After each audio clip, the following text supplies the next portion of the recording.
O Evangelho segundo o Espiritismo. Lido e escrito. Capítulo 05. Bem-aventurados os aflitos. Bem-aventurados os aflitos. Justiça das aflições. Causas atuais das aflições. Causas anteriores das aflições. Esquecimento do passado. Motivos de resignação. O suicídio e a loucura. Instruções dos espíritos, o bem e mal sofrer, e o mal e o remédio, e a felicidade não é deste mundo, e perda de pessoas amadas. Mortes prematuras, se fosse um homem de bem, teria morrido, e os tormentos voluntários, e a desgraça real, e a melancolia, e provas voluntárias. O verdadeiro cilício, e dever-se-á por termo às provas do próximo? Será lícito abreviar a vida de um doente que sofra sem esperança de cura? Sacrifício da própria vida, e proveito dos sofrimentos para outrem. 1. Bem-aventurados os que choram, pois que serão consolados. Bem-aventurados os famintos e os sequiosos de justiça, pois que serão saciados. Bem-aventurados os que sofrem perseguição pela justiça, pois que é deles o reino dos céus. Mateus 5, 4, 6 e 10. 2. Bem-aventurados vós, que sois pobres, porque vosso é o reino dos céus. Bem-aventurados vós, que agora tendes fome, porque sereis saciados. Ditosos sois, vós que agora chorais, porque rireis. Lucas 6, 20 e 21. Mas ai de vós, ricos, que tendes no mundo a vossa consolação. Ai de vós que estáis saciados, porque tereis fome. Ai de vós que agora rides, porque sereis constrangidos a gemer e a chorar. Lucas 6, 24 e 25. 3. Somente na vida futura podem efetivar-se as compensações que Jesus promete aos aflitos da terra. Sem a certeza do futuro, estas máximas seriam um contrassenso, ou mais ainda, seriam um engodo. Mesmo com essa certeza, dificilmente se compreende a conveniência de sofrer para ser feliz. Dizem, para se ter maior mérito. Mas, então, pergunta-se, por que sofrem uns mais do que outros? Por que nascem uns na miséria e outros na opulência, sem coisa alguma haverem feito que justifique essas posições? Por que uns nada conseguem, ao passo que a outros tudo? Parece sorrir? Todavia, o que ainda menos se compreende é que os bens e os males sejam tão desigualmente repartidos entre o vício e a virtude, e que os homens virtuosos sofram, ao lado dos maus que prosperam. A fé no futuro pode consolar e infundir paciência, mas não explica essas anomalias, que parecem desmentir a justiça de Deus. Entretanto, desde que admita a existência de Deus, ninguém o pode conceber sem o infinito das perfeições. Ele necessariamente tem todo o poder, toda a justiça, toda a bondade, sem o que não seria Deus. Se é soberanamente bom e justo, não pode agir caprichosamente, nem com parcialidade. Logo, as vicissitudes da vida derivam de uma causa e, pois que Deus é justo, justa há de ser essa causa. Isso de que cada um deve bem compenetrar-se. Por meio dos ensinos de Jesus, Deus pôs os homens na direção dessa causa, e hoje, julgando-os suficientemente maduros para compreendê-la, lhes revela completamente a aludida causa, por meio do Espiritismo, isto é, pela palavra dos Espíritos. Causas atuais das aflições. 4. De duas espécies são as vicissitudes da vida, ou, se o preferirem, promanam de duas fontes bem diferentes, que importa distinguir. Umas têm sua causa na vida presente, outras, fora desta vida. Remontando-se à origem dos males terrestres, reconhecer-se-á que muitos são consequência natural do caráter e do proceder dos que o suportam. Quantos homens caem por sua própria culpa? Quantos são vítimas de sua imprevidência, de seu orgulho e de sua ambição? Quantos se arruinam por falta de ordem, de perseverança, pelo mau proceder, ou por não terem sabido limitar seus desejos? Quantas uniões desgraçadas, porque resultaram de um cálculo de interesse ou de vaidade nas quais o coração não tomou parte alguma? Quantas dissensões e funestas disputas se teriam evitado com um pouco de moderação e menos suscetibilidade? Quantas doenças e enfermidades decorrem da intemperança e dos excessos de todo o gênero? Quantos pais são infelizes com seus filhos, Por que não lhes combateram desde o princípio as más tendências? Por fraqueza, ou indiferença, deixaram que neles se desenvolvessem os germens do orgulho, do egoísmo e da tola vaidade, que produzem a secura do coração ou depois, mais tarde, quando colhem o que semearam, admiram-se e se afligem da falta de deferência com que são tratados e da ingratidão deles. Interroguem friamente suas consciências todos os que são feridos no coração pelas vicissitudes e decepções da vida, remontem passo a passo a origem dos males que os torturam e verifiquem se, as mais das vezes, não poderão dizer, se eu houvesse feito, ou deixado de fazer tal coisa, não estaria em semelhante condição. A quem, então, há de o homem responsabilizar por todas essas aflições, senão a si mesmo? O homem, pois, em grande número de casos, é o causador de seus próprios infortúnios, mas, em vez de reconhecê-lo, acha mais simples, menos humilhante para a sua vaidade acusar a sorte, a providência, a má fortuna, a má estrela, ao passo que a má estrela é apenas a sua incúria. Os males dessa natureza fornecem, indubitavelmente, um notável contingente ao cômputo das vicissitudes da vida. O homem as evitará quando trabalhar por se melhorar moralmente, tanto quanto intelectualmente. 5. A lei humana atinge certas faltas e as pune. Pode, então, o condenado reconhecer que sofre a consequência do que fez. Mas a lei não atinge, nem pode atingir todas as faltas, e incide especialmente sobre as que trazem prejuízo à sociedade e não sobre as que só prejudicam os que as cometem. Deus, porém, quer que todas as suas criaturas progridam e, portanto, não deixe impune qualquer desvio do caminho reto. Não há falta alguma, por mais leve que seja, nenhuma infração da sua lei, que não acarrete forçosas e inevitáveis consequências, mais ou menos deploráveis. Daí se segue que, nas pequenas coisas, como nas grandes, o homem é sempre punido por aquilo em que pecou. Os sofrimentos que decorrem do pecado são-lhe uma advertência de que procedeu mal, dão-lhe experiência, fazem-lhe sentir a diferença existente entre o bem e o mal e a necessidade de se melhorar para, de futuro, evitar o que lhe originou uma fonte de amarguras, sem o que, motivo não haveria para que se emendasse. Confiante na impunidade, retardaria seu avanço e, consequentemente, a sua felicidade futura. Entretanto, a experiência, algumas vezes, chega um pouco tarde, quando a vida já foi desperdiçada e turbada, quando as forças já estão gastas e sem remédio o mal põe-se então o homem a dizer, se no começo dos meus dias eu souber o que sei hoje, quantos passos em falso teria evitado.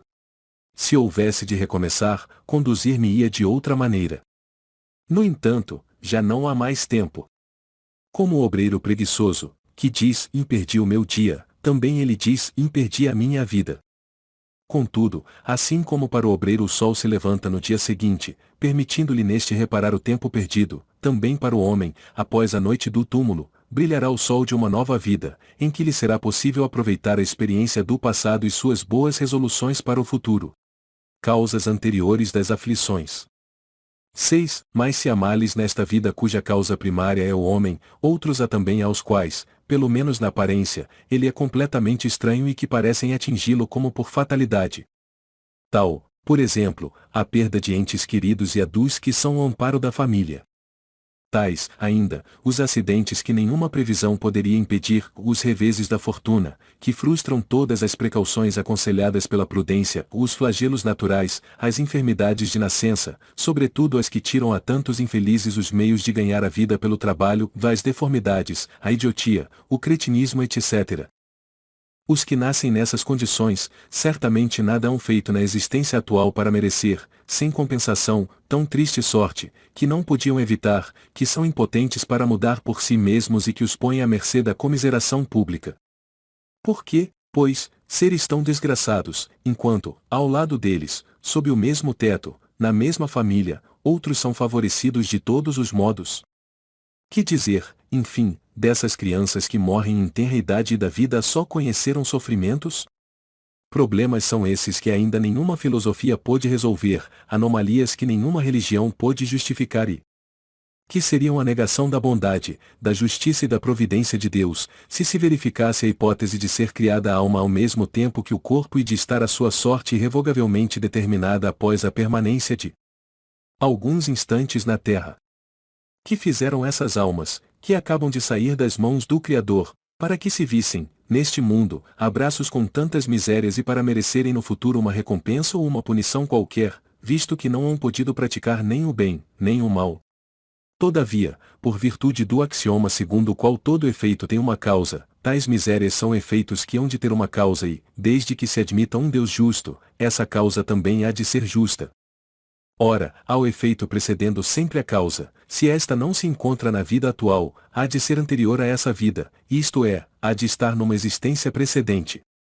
Por outro lado, não podendo Deus punir alguém pelo bem que fez, nem pelo mal que não fez, se somos punidos, é que fizemos o mal, ou se esse mal não o fizemos na presente vida, tê-lo-emos feito noutra.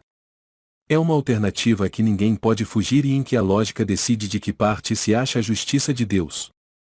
O homem, pois, nem sempre é punido, ou punido completamente, na sua existência atual, mas não escapa nunca às consequências de suas faltas. A prosperidade do mal é apenas momentânea, se ele não expiar hoje, expiará amanhã, ao passo que aquele que sofre está expiando o seu passado. O infortúnio que, à primeira vista, parece merecido tem sua razão de ser, e aquele que se encontra em sofrimento pode sempre dizer: perdoa-me, Senhor, porque pequei. 7. Os sofrimentos devidos a causas anteriores à existência presente, como os que se originam de culpas atuais, são muitas vezes a consequência da falta cometida, isto é, o homem, pela ação de uma rigorosa justiça distributiva, sofre o que fez sofrer aos outros. Se foi duro e desumano, poderá ser a seu turno tratado duramente com resumanidade, se foi orgulhoso, poderá nascer em humilhante condição, se foi avaro, egoísta, ou se fez mal uso de suas riquezas, poderá ver-se privado do necessário, se foi mau filho, poderá sofrer pelo procedimento de seus filhos, etc. Assim se explicam pela pluralidade das existências e pela destinação da Terra, como mundo expiatório, as anomalias que apresenta a distribuição da ventura e da desventura entre os bons e os maus neste planeta. Semelhante anomalia, contudo, só existe na aparência, porque considerada tão só do ponto de vista da vida presente. Aquele que se elevar, pelo pensamento, de maneira a aprender toda uma série de existências, verá que a cada um é atribuída a parte que lhe compete, sem prejuízo da que lhe tocará no mundo dos espíritos, e verá que a justiça de Deus nunca se interrompe. Jamais deve o homem olvidar que se acha num mundo inferior, ao qual somente as suas imperfeições o conservam preso. A cada vicissitude, cumpre-lhe lembrar-se de que, se pertencesse a um mundo mais adiantado, isso não se daria e que só de si depende não voltar a este, trabalhando por se melhorar. 8. As tribulações podem ser impostas a espíritos endurecidos ou extremamente ignorantes, para levá-los a fazer uma escolha com conhecimento de causa. Os espíritos penitentes, porém, desejosos de reparar o mal que hajam feito e de proceder melhor, esses as escolhem livremente. Tal o caso de um que, havendo desempenhado mal sua tarefa, pede-lhe a deixem recomeçar, para não perder o fruto de seu trabalho. As tribulações, portanto, são, ao mesmo tempo, expiações do passado, que recebe nelas o merecido castigo, e provas com relação ao futuro, que elas preparam. Rendamos graças a Deus, que, em sua bondade, faculta ao homem reparar seus erros e não o condena irrevogavelmente por uma primeira falta. 9. Não há crer, no entanto, que todo o sofrimento suportado neste mundo denote a existência de uma determinada falta. Muitas vezes são simples provas buscadas pelo espírito para concluir a sua depuração e ativar o seu progresso. Assim, a expiação serve sempre de prova, mas nem sempre a prova é uma expiação.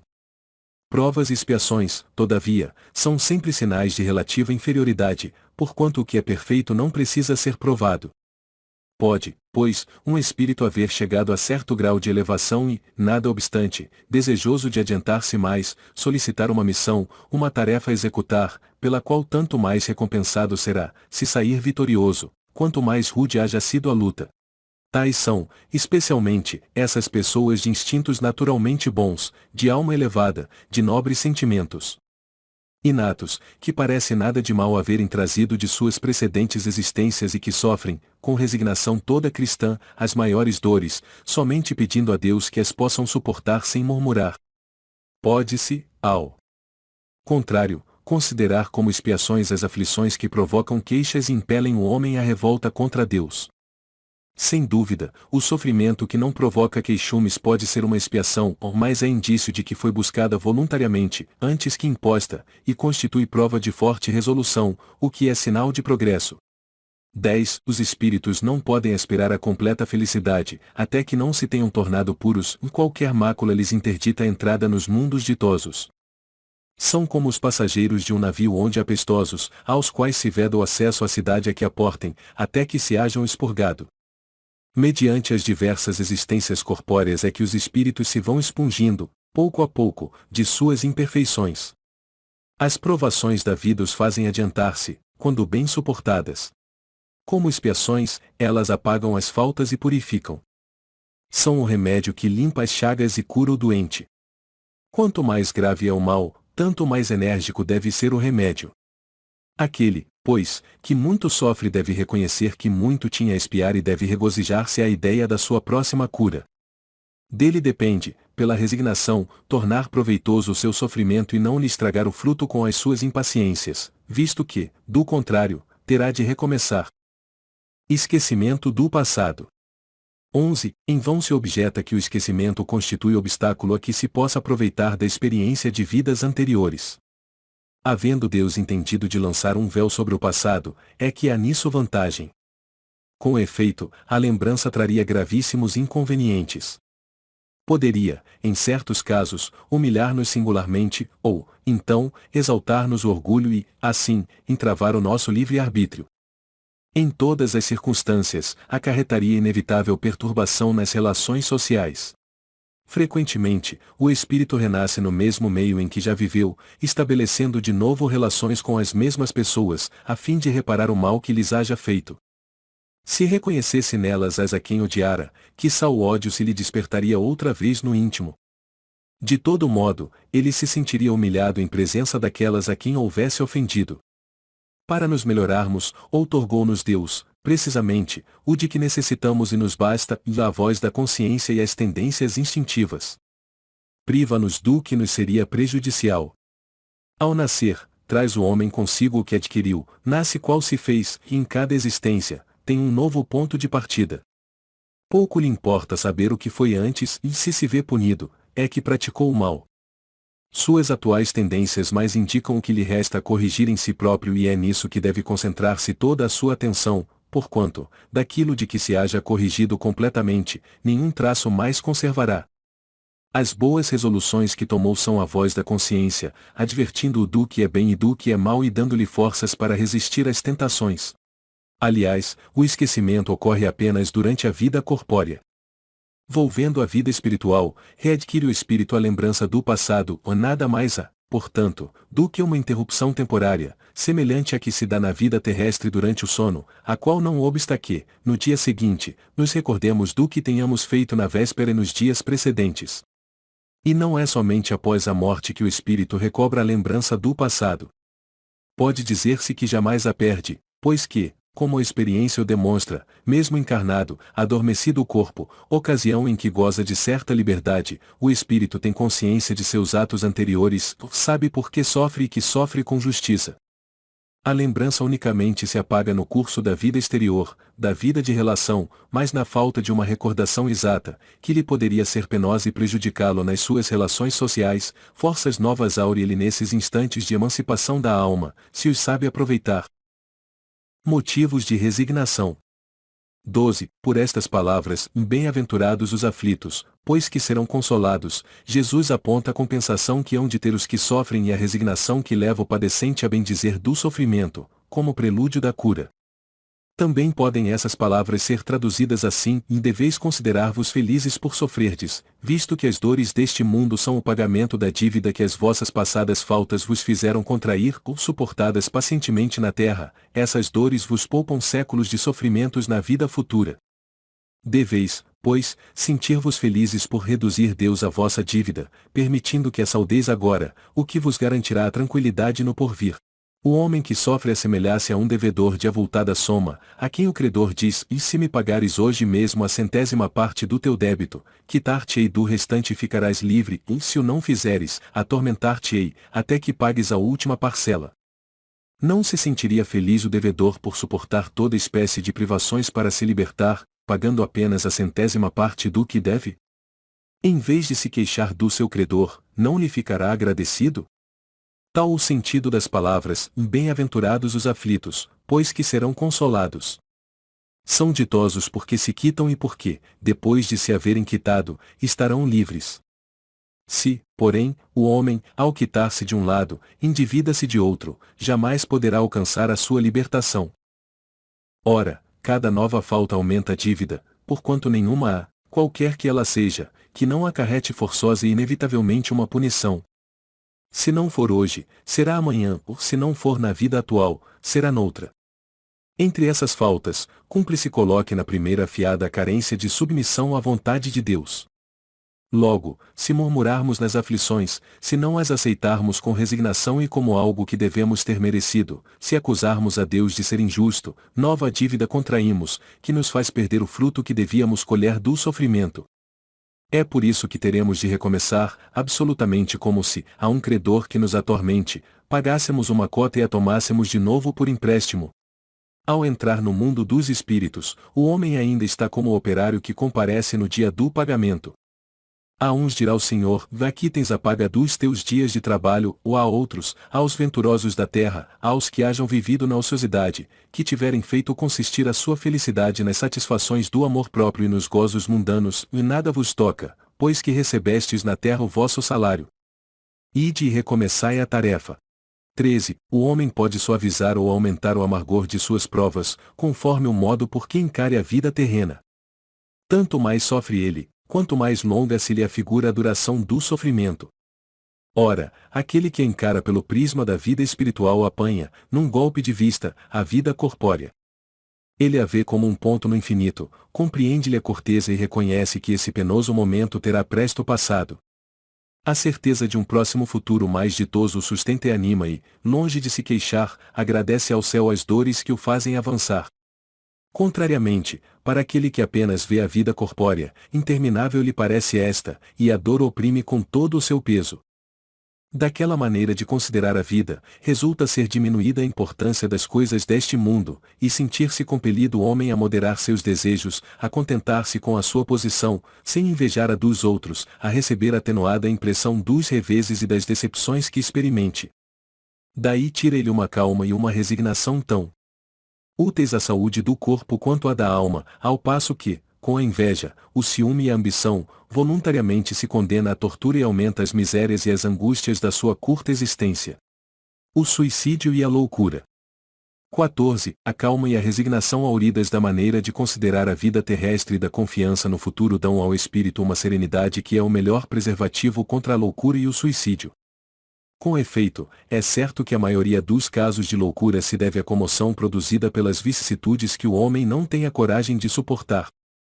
Ora, se encarando as coisas deste mundo da maneira por que o Espiritismo faz que ele as considere, o homem recebe com indiferença, mesmo com alegria, os reveses e as decepções que o houveram desesperado noutras circunstâncias, evidente se torna que essa força, que o coloca acima dos acontecimentos, lhe preserva de abalos a razão, os quais, se não fora isso, a conturbariam.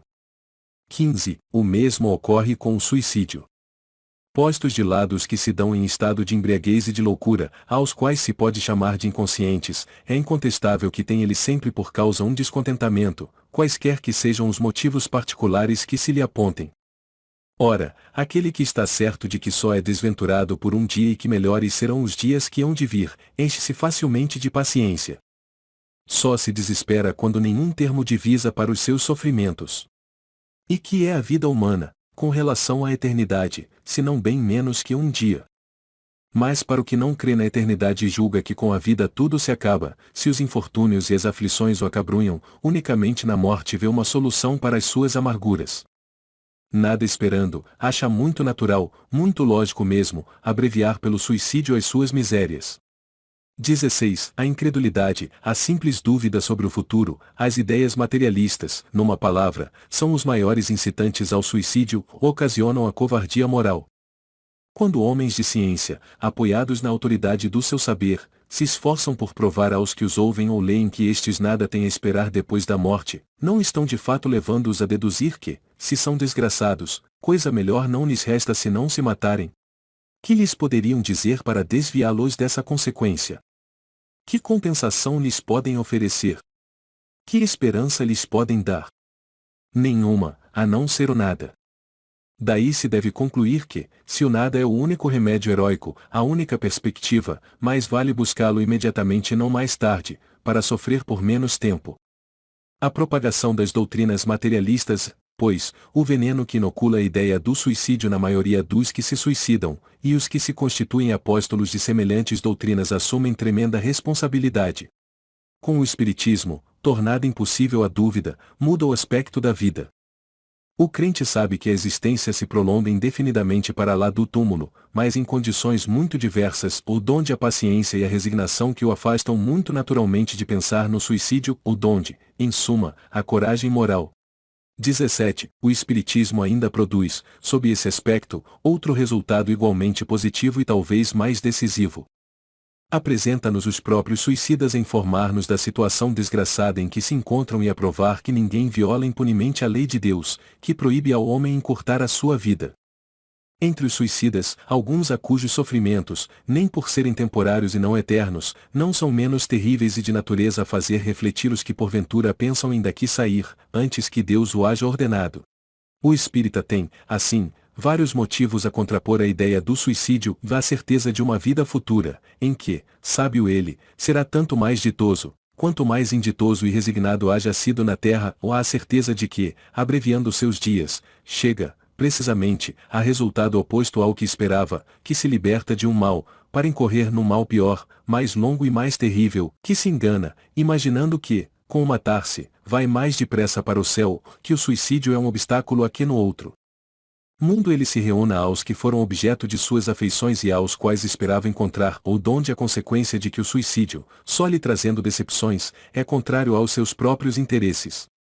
Por isso mesmo, considerável já é o número dos que têm sido, pelo Espiritismo, obstados de suicidar-se, podendo daí concluir-se que, quando todos os homens forem espíritas, deixará de haver suicídios conscientes. Comparando-se, então, os resultados que as doutrinas materialistas produzem com os que decorrem da doutrina espírita, somente do ponto de vista do suicídio, forçoso será reconhecer que, enquanto a lógica das primeiras a ele conduz, a da outra o evita, fato que a experiência confirma. Instruções dos Espíritos. Bem e mal sofrer. 18. Quando Cristo disse, bem-aventurados os aflitos, o reino dos céus lhes pertence, não se referia de modo geral aos que sofrem, visto que sofrem todos os que se encontram na terra, quer ocupem tronos, quer jazam sobre a palha. Mas, poucos sofrem bem, poucos compreendem que somente as provas bem suportadas podem conduzi-los ao reino de Deus. O desânimo é uma falta. Deus vos recusa consolações, desde que vos falte coragem. A prece é um apoio para a alma, contudo, não basta, é preciso tenha por base uma fé viva na bondade de Deus. Ele já muitas vezes vos disse que não coloca fardos pesados em ombros fracos. Mais opulenta será a recompensa, do que penosa a aflição. Cumpre, porém, merecê-la, e é para isso que a vida se apresenta cheia de tribulações. O militar que não é mandado para as linhas de fogo fica descontente, porque o repouso no campo nenhuma ascensão de posto lhe faculta. Sede, pois, como militar e não desejeis um repouso em que o vosso corpo se enervaria e se entorpeceria a vossa alma. Alegrai-vos quando Deus vos enviar para a luta. Não consiste esta no fogo da batalha, mas nos amargores da vida, em que, às vezes, de mais coragem se há mister do que num combate sangrento, porquanto não é raro que aquele que se mantém firme em presença do inimigo fraqueje nas tenazes de uma pena moral. Nenhuma recompensa obtém o homem por essa espécie de coragem, ou mais Deus lhe reserva palmas de vitória e uma situação gloriosa. Quando vos advenha uma causa de sofrimento ou de contrariedade, sobreponde-vos a ela, e, quando houverdes conseguido dominar os ímpetos da impaciência, da cólera, ou do desespero, dizei, de vós para convosco, cheio de justa satisfação, fui o mais forte. Bem-aventurados os aflitos pode então traduzir-se assim, bem-aventurados os que têm ocasião de provar sua fé, sua firmeza, sua perseverança e sua submissão à vontade de Deus, porque terão centuplicada a alegria que lhes falta na terra, porque depois do labor virá o repouso. Lacordaire. Havre, 1863. O mal e o remédio. 19. Será a terra um lugar de gozo, um paraíso de delícias? Já não ressoa mais aos vossos ouvidos a voz do profeta? Não proclamou ele que haveria prantos e ranger de dentes para os que nascessem nesse vale de dores? Esperai, pois, todos vós que aí viveis, causticantes lágrimas e amargo sofrere, por mais agudas e profundas sejam as vossas dores, volvei o olhar para o céu e bendizei o Senhor por ter querido experimentar-vos. Ó homens! Dar-se-á não reconheçais o poder do vosso Senhor, senão quando ele vos haja curado as chagas do corpo e coroado de beatitude e ventura os vossos dias? Dar-se-á não reconheçais o seu amor, senão quando vos tenha adornado o corpo de todas as glórias e lhe haja restituído o brilho e a brancura? Imitai aquele que vos foi dado para exemplo. Tendo chegado ao último grau da abjeção e da miséria, deitado sobre uma estrumeira, disse ele Jó a Deus, o Senhor, conheci todos os deleites da opulência e me reduzistes à mais absoluta miséria, obrigado, obrigado, meu Deus, por haverdes querido experimentar o vosso servo. Até quando os vossos olhares se deterão nos horizontes que a morte limita? Quando, afinal, vossa alma se decidirá a lançar-se para além dos limites de um túmulo? Houvesseis de chorar e sofrer a vida inteira, que seria isso, a par da eterna glória reservada ao que tenha sofrido a prova com fé, amor e resignação? Buscai consolações para os vossos males no porvir que Deus vos prepara e procurai-lhe a causa no passado. E vós, que mais sofreis, considerai-vos os afortunados da terra. Como desencarnados, quando pairáveis no espaço, escolhestes as vossas provas, julgando-vos bastante fortes para as suportar. Por que agora murmurar? Vós, que pedistes a riqueza e a glória, queríeis sustentar luta com a tentação e vencê-la. Vós, que pedistes para lutar de corpo e espírito contra o mal moral e físico, sabíeis que quanto mais forte fosse a prova, tanto mais gloriosa a vitória e que, se triunfasseis, embora devesse o vosso corpo parar numa estrumeira, ele, ao morrer, se desprenderia uma alma de rutilante alvura e purificada pelo batismo da expiação e do sofrimento. Que remédio, então, prescrever aos atacados de obsessões cruéis e de cruciantes males? Só um é infalível, a fé, o apelo ao céu. Se, na maior acerbidade dos vossos sofrimentos, entoardes hinos ao Senhor, o anjo, à vossa cabeceira, com a mão vos apontará o sinal da salvação e o lugar que um dia ocupareis. A fé é o remédio seguro do sofrimento, ou mostra sempre os horizontes do infinito diante dos quais se esvaem os poucos dias brumosos do presente. Não nos pergunteis, portanto, qual o remédio para curar tal úlcera ou tal chaga, para tal tentação ou tal prova. Lembrai-vos de que aquele que crê é forte pelo remédio da fé e que aquele que duvida um instante da sua eficácia é imediatamente punido, porque logo sente as pungitivas angústias da aflição. O Senhor após o seu selo em todos os que nele creem. O Cristo vos disse que com a fé se transportam montanhas e eu vos digo que aquele que sofre e tem a fé por amparo ficará sob a sua égide e não mais sofrerá. Os momentos das mais fortes dores lhe serão as primeiras notas alegres da eternidade. Sua alma se desprenderá de tal maneira do corpo que, enquanto ele se estorcer em convulsões, ela planará nas regiões celestes, entoando, com os anjos, hinos de reconhecimento e de glória ao Senhor. Ditosos os que sofrem e choram. Alegres estejam suas almas, porque Deus as cumulará de bem-aventuranças. Santo Agostinho. Paris, 1863. A felicidade não é deste mundo. 20. Não sou feliz. A felicidade não foi feita para mim. Exclama geralmente o homem em todas as posições sociais. Isso, meus caros filhos, prova, melhor do que todos os raciocínios possíveis, a verdade desta máxima do Eclesiastes: a felicidade não é deste mundo. Com efeito, nem a riqueza, nem o poder, nem mesmo a florida juventude são condições essenciais à felicidade. Digo mais, e nem mesmo reunidas essas três condições tão desejadas, porquanto incessantemente se ouvem, no seio das classes mais privilegiadas, pessoas de todas as idades se queixarem amargamente da situação em que se encontram.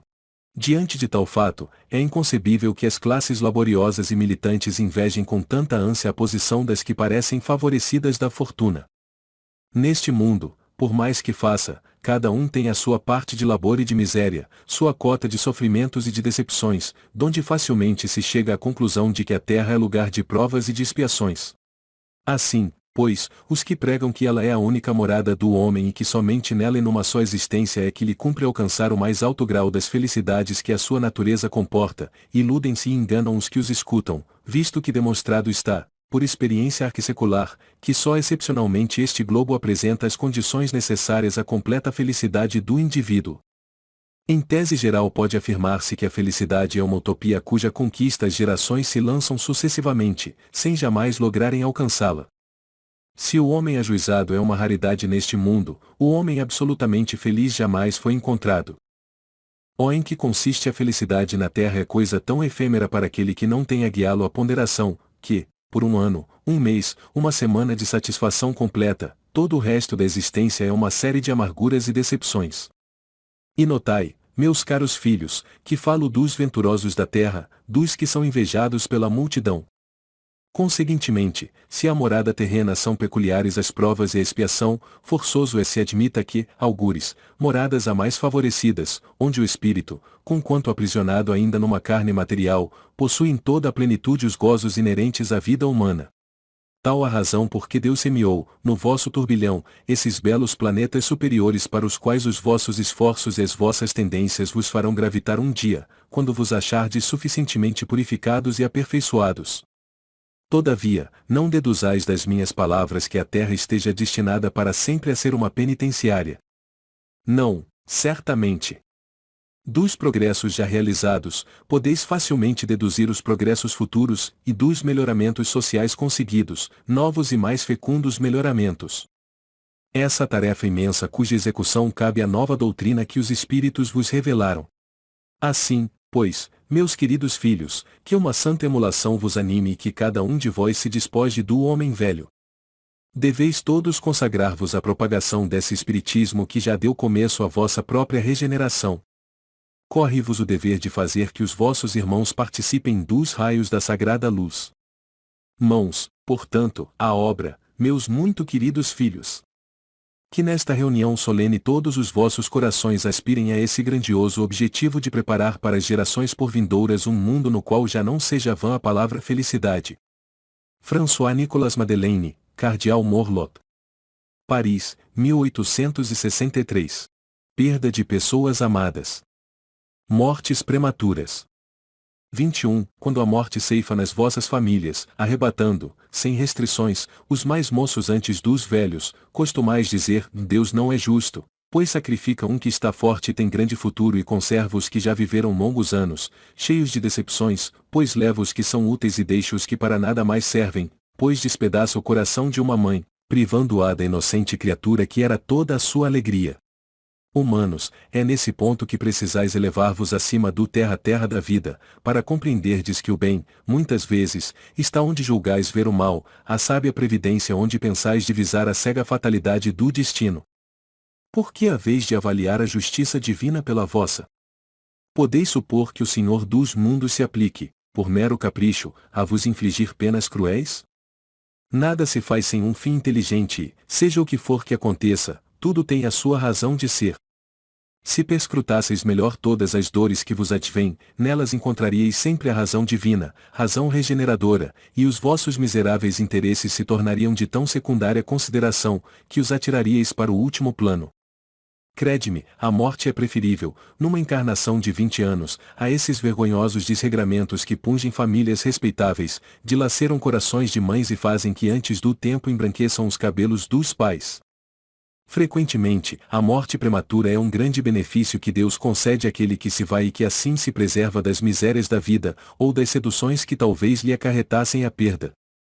Não é vítima da fatalidade aquele que morre na flor dos anos, é que Deus julga não convir que ele permaneça por mais tempo na terra. É uma horrenda desgraça, dizeis, ver cortado o fio de uma vida tão prenhe de esperanças. De que esperanças falais? Das da terra, onde o liberto houvera podido brilhar, abrir caminho e enriquecer. Sempre essa visão estreita, incapaz de elevar-se acima da matéria. Sabeis qual teria sido a sorte dessa vida, ao vosso parecer tão cheia de esperanças? Quem vos diz que ela não seria saturada de amarguras? Desdenhais então das esperanças da vida futura, ao ponto de lhe preferirdes as da vida efêmera que arrastais na terra? Supondes então que mais vale uma posição elevada entre os homens, do que entre os espíritos bem-aventurados? Em vez de vos queixardes, regozijai-vos quando praz a Deus retirar deste vale de misérias um de seus filhos. Não será egoístico desejardes que ele aí continuasse para sofrer convosco? Ah! Essa dor se concebe naquele que carece de fé e que vê na morte uma separação eterna. Vós, espíritas, porém, sabeis que a alma vive melhor quando desembaraçada do seu invólucro corpóreo.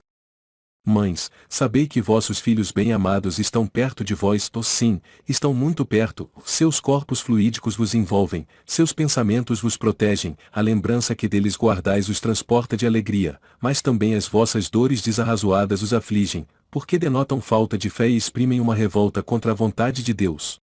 Vós que compreendeis a vida espiritual, escutai as pulsações do vosso coração a chamar esses entes bem-amados, e se pedirdes a Deus que os abençoe, em vós sentireis fortes consolações, dessas que secam as lágrimas, sentireis aspirações grandiosas que vos mostrarão o porvir que o soberano Senhor prometeu. Sanson, ex-membro da Sociedade Espírita de Paris. 1863. Se fosse um homem de bem, teria morrido. 22. Falando de um homem mau, que escapa de um perigo, costumais dizer, se fosse um homem bom, teria morrido. Pois bem, assim falando, dizeis uma verdade, pois, com efeito, muito a miúde sucede dar Deus a um espírito de progresso ainda incipiente prova mais longa, do que a um bom que, por prêmio do seu mérito, receberá a graça de ter tão curta quanto possível a sua provação. Por conseguinte, quando vos utilizais daquele axioma, não suspeitais de que proferis uma blasfêmia. Se morre um homem de bem, cujo vizinho é mau homem, logo observais, antes fosse este. Enunciais uma enormidade, porquanto aquele que parte concluiu a sua tarefa e o que fica talvez não haja principiado a sua. Por que, então, haveríeis de querer que ao mal faltasse tempo para terminá-la e que o outro permanecesse preso à gleba terrestre? Que diríeis se um prisioneiro, que cumpriu a sentença contra ele pronunciada, fosse conservado no cárcere, ao mesmo tempo que restituíssem à liberdade um que a esta não tivesse direito? Ficais sabendo que a verdadeira liberdade, para o espírito, consiste no rompimento dos laços que o prendem ao corpo e que, enquanto vos achardes na terra, estareis em cativeiro. Habituai-vos a não censurar o que não podeis compreender e crede que Deus é justo em todas as coisas. Muitas vezes, o que vos parece um mal é um bem. Tão limitadas, no entanto, são as vossas faculdades, que o conjunto do grande todo não o apreendem os vossos sentidos obtusos.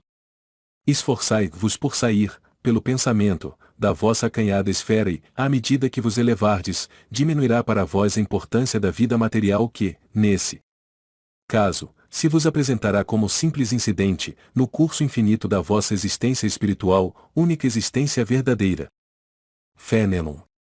Sens, 1861. Os tormentos voluntários. 23. Vive o homem incessantemente em busca da felicidade, que também incessantemente lhe foge, porque felicidade sem mescla não se encontra na terra. Entretanto, malgrado as vicissitudes que formam o cortejo inevitável da vida terrena, poderia ele, pelo menos, gozar de relativa felicidade, se não a procurasse nas coisas perecíveis e sujeitas às mesmas vicissitudes, isto é, nos gozos materiais em vez de a procurar nos gozos da alma, que são um prelibar dos gozos celestes, imperecíveis, e em vez de procurar a paz do coração, única felicidade real neste mundo. Ele se mostra ávido de tudo o que o agitará e turbará, e, coisa singular, o homem, como que de intento, cria para si tormentos que está nas suas mãos evitar. Haverá maiores do que os que derivam da inveja e do ciúme? Para o invejoso e o ciumento, não há repouso, e estão perpetuamente febricitantes. O que não tem os outros possuem-lhes causa insonias. Dão-lhes vertigem os êxitos de seus rivais, toda a emulação, para eles, se resume em eclipsar os que lhes estão próximos, toda a alegria em excitar, nos que se lhes assemelham pela insensatez, a raiva do ciúme que os devora. Pobres insensatos, com efeito, que não imaginam sequer que, amanhã talvez, terão de largar todas essas frioleiras cuja cobiça lhes envenena a vida. Não é a eles, de certo, que se aplicam estas palavras, bem-aventurados os aflitos, pois que serão consolados, visto que as suas preocupações não são aquelas que têm no céu as compensações merecidas. Que de tormentos, ao contrário, se poupa aquele que sabe contentar-se com o que tem, que nota sem inveja o que não possui, que não procura parecer mais do que é. Esse é sempre rico, porquanto, se olha para baixo de si, e não para cima, vê sempre criaturas que têm menos do que ele. É calmo, porque não cria para si necessidades quiméricas. E não será uma felicidade a calma, em meio das tempestades da vida? Fénelon. Lyon, 1860. A desgraça real. 24. Toda a gente fala da desgraça, toda a gente já a sentiu e julga conhecer-lhe o caráter múltiplo. Venho eu dizer-vos que quase toda a gente se engana e que a desgraça real não é, absolutamente, o que os homens, isto é, os desgraçados, o supõem. Eles a veem na miséria, no fogão sem lume, no credor que ameaça, no berço de que o anjo sorridente desapareceu, nas lágrimas, no féretro que se acompanha de cabeça descoberta e com o coração despedaçado, na angústia da traição, na desnudação do orgulho que desejar envolver-se em púrpura e mal oculta a sua nudez sob os andrajos da vaidade. A tudo isso e a muitas coisas mais se dá o nome de desgraça, na linguagem humana. Sim, é desgraça para os que só veem o presente, a verdadeira desgraça, porém, está nas consequências de um fato, mais do que no próprio fato. Dizei-me se um acontecimento, considerado ditoso na ocasião, mas que acarreta consequências funestas, não é, realmente, mais desgraçado do que outro que a princípio causa viva contrariedade e acaba produzindo o bem. Dizei-me se a tempestade que vos arranca as árvores, mas que saneia o ar, dissipando os miasmas insalubres que causariam a morte, não é antes uma felicidade do que uma infelicidade. Para julgarmos de qualquer coisa, precisamos ver-lhe as consequências. Assim, para bem apreciarmos o que, em realidade, é ditoso ou inditoso para o homem, precisamos transportar-nos para além desta vida, porque é lá que as consequências se fazem sentir. Ora, tudo o que se chama infelicidade, segundo as acanhadas vistas humanas, cessa com a vida corporal e encontra a sua compensação na vida futura. Vou revelar-vos a infelicidade sob uma nova forma, sob a forma bela e florida que acolheis e desejais com todas as verais de vossas almas iludidas. A infelicidade é a alegria, é o prazer, é o tumulto, é a vã agitação, é a satisfação louca da vaidade, que fazem calar a consciência, que comprimem a ação do pensamento, que atordoam o homem com relação ao seu futuro. A infelicidade é o ópio do esquecimento que ardentemente procurais conseguir. Esperai, vós que chorais.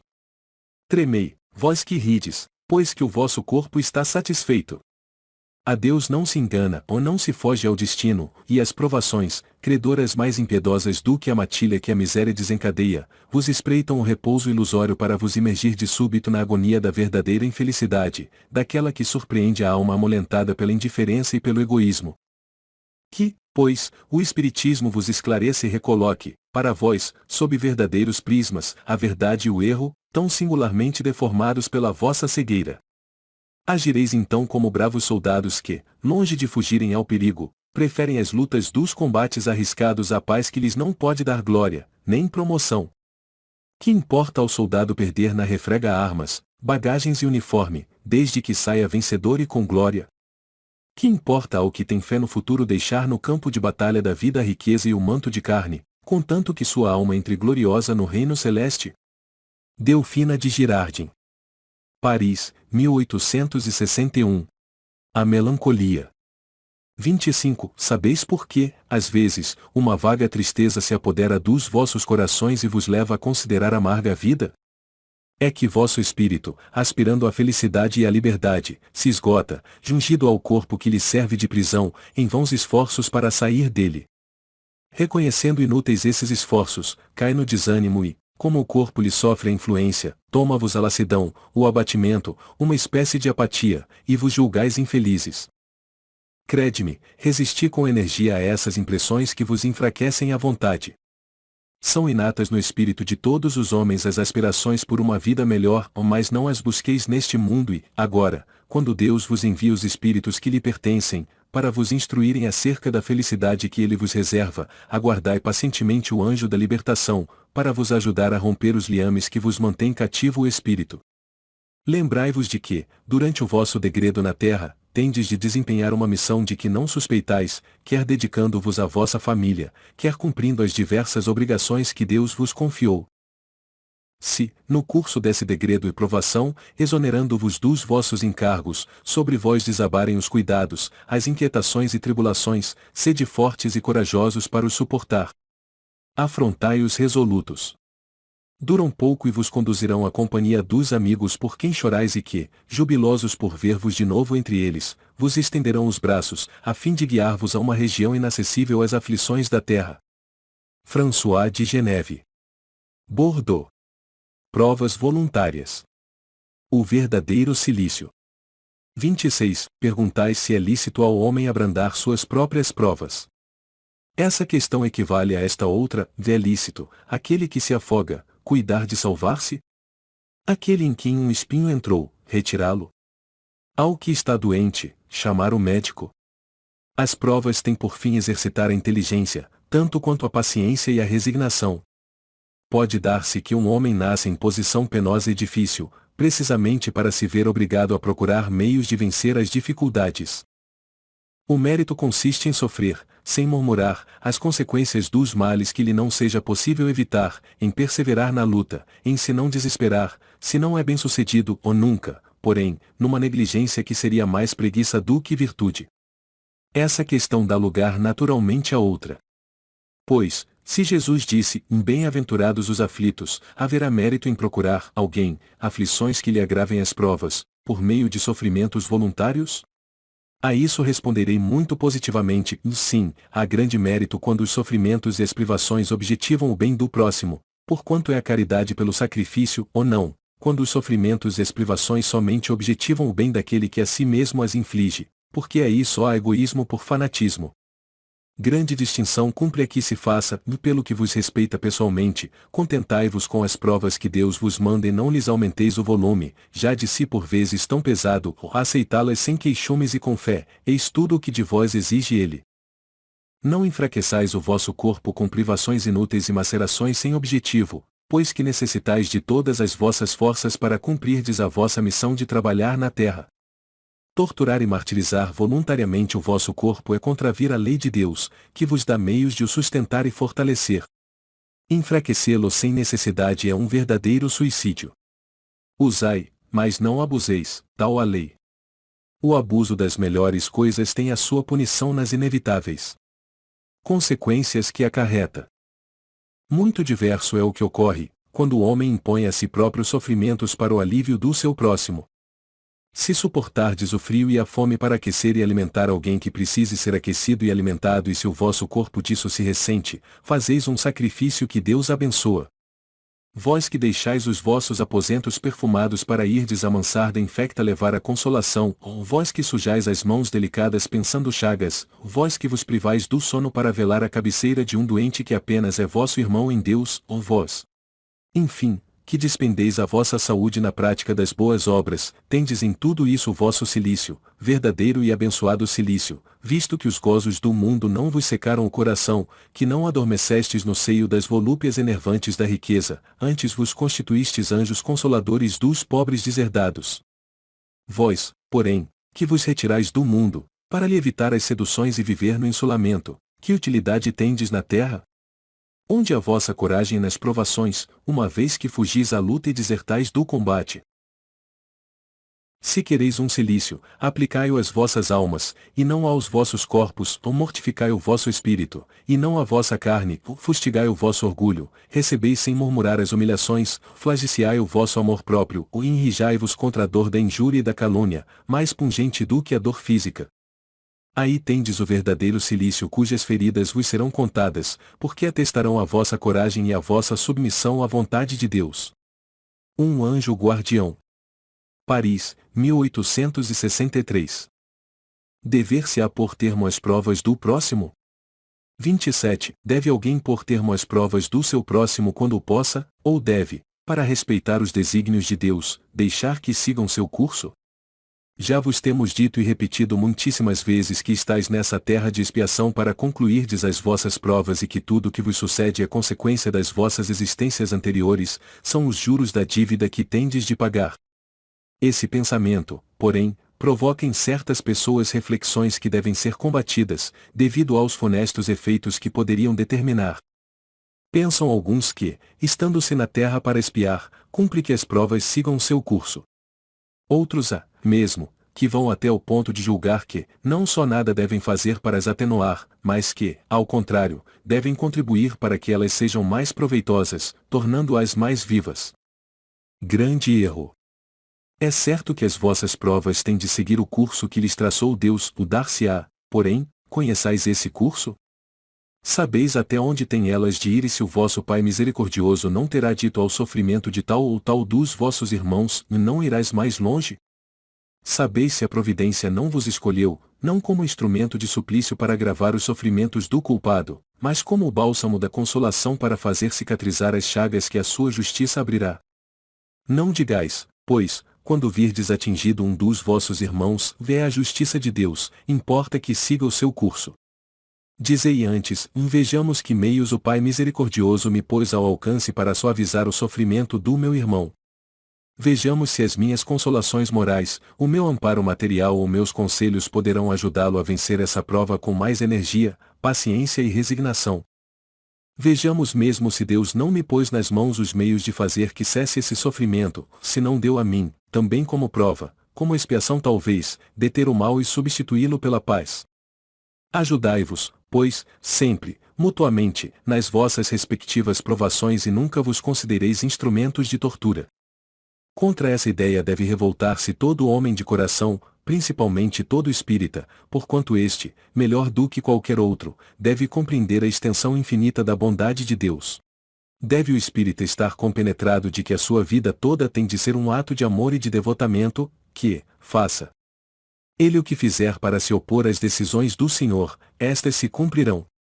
Pode, portanto, sem receio, empregar todos os esforços por atenuar o amargor da expiação, certo, porém, de que só a Deus cabe detê-la ou prolongá-la, conforme julgar conveniente. Não haveria imenso orgulho, da parte do homem, em se considerar no direito de, por assim dizer, revirar a arma dentro da ferida? De aumentar a dose do veneno nas vísceras daquele que está sofrendo, sob o pretexto de que tal é a sua expiação? Ó! Considerai-vos sempre como instrumento para fazê-la cessar. Resumindo, todos estáis na terra para expiar, mas todos, sem exceção, deveis esforçar-vos por abrandar a expiação dos vossos semelhantes, de acordo com a lei de amor e caridade. Bernardino, Espírito Protetor. Bordeaux, 1863. Será lícito abreviar a vida de um doente que sofra sem esperança de cura? 28. Um homem está agonizante, presa de cruéis sofrimentos. Sabe-se que seu estado é desesperador. Será lícito pouparem-se-lhe alguns instantes de angústias, apressando-se-lhe o fim? Quem vos daria o direito de prejulgar os desígnios de Deus?